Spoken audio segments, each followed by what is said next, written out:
এতগুলো দোকান থেকে যদি দর্শক এবং পশু খাদ্য যেটা ভুসি এবং ভুট্টার গুঁড়া বিক্রি হচ্ছে এবং এখানে কিছু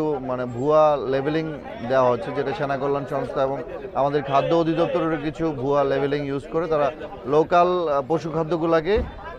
ভালো ব্র্যান্ডের প্যাকেজিং করে এখানে বিক্রি করতে, তার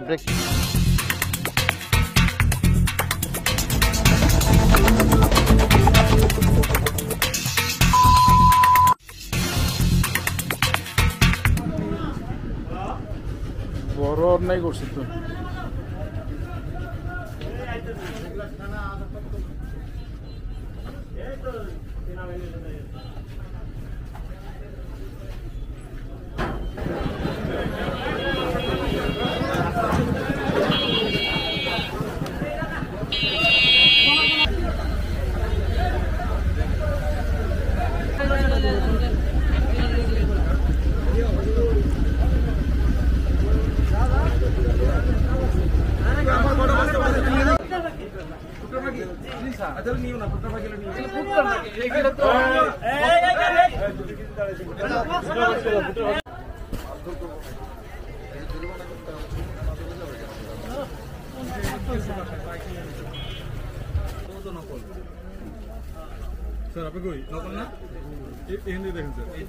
উৎপাদন এবং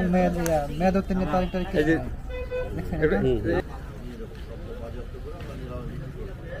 এইটা আপনাদের কাছে আমার মেসেজ, আপনারা দয়া করে অন্যান্য ব্যবসায়ীদেরকে পোস্ট করুন।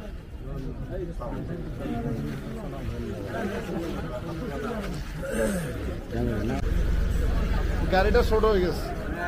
বড় গাড়ি ধরে গেছে। এতগুলো দোকান থেকে যদি দর্শক করে উঠায়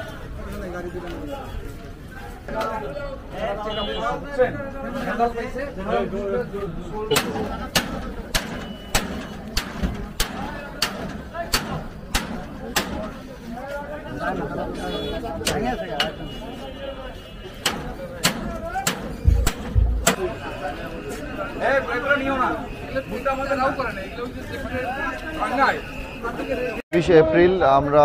সাভার নামাবাজার এলাকায় অভিযোগের প্রেক্ষিতে আমরা এখানে মোবাইল কোর্টে আসি। আমরা এখানে দেখি যে আমাদের এখানে ভেজাল কিছু ভুসি পণ্য এবং পশু খাদ্য যেটা ভুসি এবং ভুট্টার গুঁড়া বিক্রি হচ্ছে এবং এখানে কিছু ভুয়া লেবেলিং দেওয়া হচ্ছে, যেটা সেনা কল্যাণ সংস্থা এবং আমাদের খাদ্য অধিদপ্তরের কিছু ভুয়া লেবেলিং ইউজ করে তারা লোকাল পশু খাদ্যগুলোকে ভালো ব্র্যান্ডের প্যাকেজিং করে এখানে বিক্রি করতে, তার প্রেক্ষিতে আমরা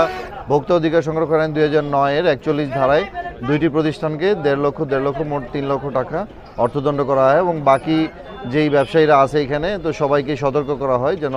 এই ধরনের ভেজাল কর্মকাণ্ডের সাথে তারা জড়িত না হয় এবং ভবিষ্যতে তারা এই ধরনের কর্মকাণ্ডের সাথে যদি জড়িত থাকে তাহলে তাদের বিরুদ্ধে কঠোর আইনি ব্যবস্থা গ্রহণ করা হবে। ধন্যবাদ।